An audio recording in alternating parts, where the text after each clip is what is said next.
Assalamualaikum warahmatullahi wabarakatuh. Perkenalkan, nama saya Selva Oktaviani dengan NIM A1J2220009.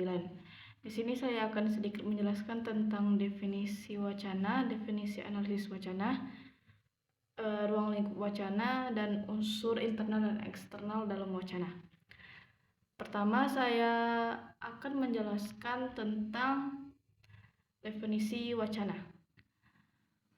Definisi wacana merupakan unit bahasa yang paling lengkap dan terstruktur secara utuh dalam sebuah wacana. Dan biasanya wacana ini muncul dalam bentuk tulisan yang utuh yang mengandung makna yang lengkap. Menurut Charles 2007, wacana adalah satuan bahasa yang lengkap sehingga dalam hierarki gramatikalnya merupakan satuan gramatikal yang tertinggi atau terbesar. Sebagai satuan tertinggi dalam hierarki, sintaksis wacana mempunyai pengertian yang lengkap atau utuh dalam membangun dan dibangun oleh kalimat atau kalimat-kalimat. Selanjutnya, definisi analisis wacana. Analisis wacana adalah analisis unit linguistik terhadap penggunaan bahasa lisan maupun tulisan yang melibatkan penyampai pesan dan dengan si penerima pesan. Dalam tindak komunikasi. Dengan demikian, analisis wacana merupakan suatu kajian yang meneliti atau menganalisis bahasa yang digunakan secara alamiah, baik dalam bentuk tulisan maupun lisan. Wacana dapat berwujud lisan dan tulisan yang disebut sebagai teks dalam wacana. Selanjutnya adalah ruang lingkup analisis wacana.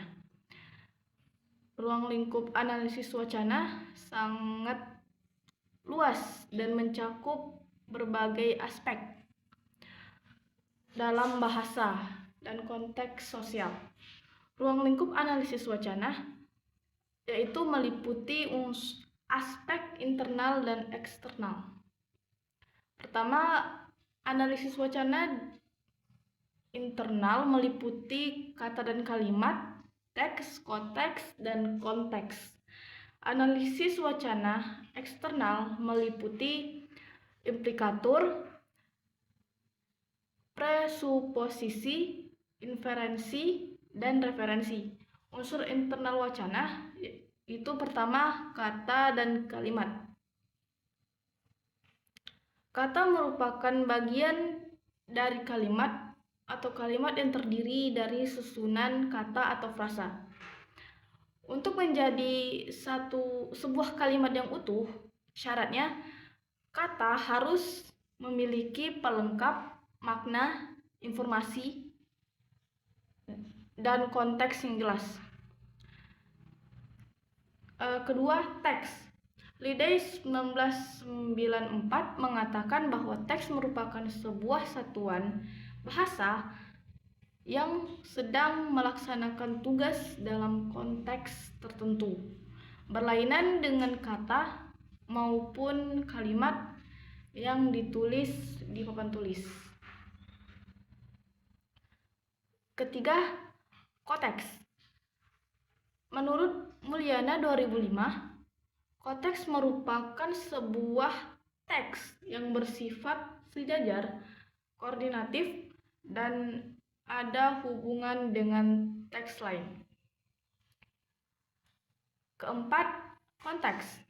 Menurut Dharma 2013, konteks wacana dibentuk dari berbagai unsur seperti situasi, pembicara, pendengar, waktu, tempat, adegan, topik, peristiwa, amanat, kode, dan saluran. Jadi, konteks situasi merupakan lingkungan non-linguistik yang memperinci ciri atau unsur-unsur situasi. Selanjutnya adalah unsur eksternal wacana. Pertama, implikatur. Octavianus 2006 menjelaskan bahwa implikatur adalah implikasi lain yang dapat diturunkan dari suatu ujaran. Dengan kata lain, implikatur adalah informasi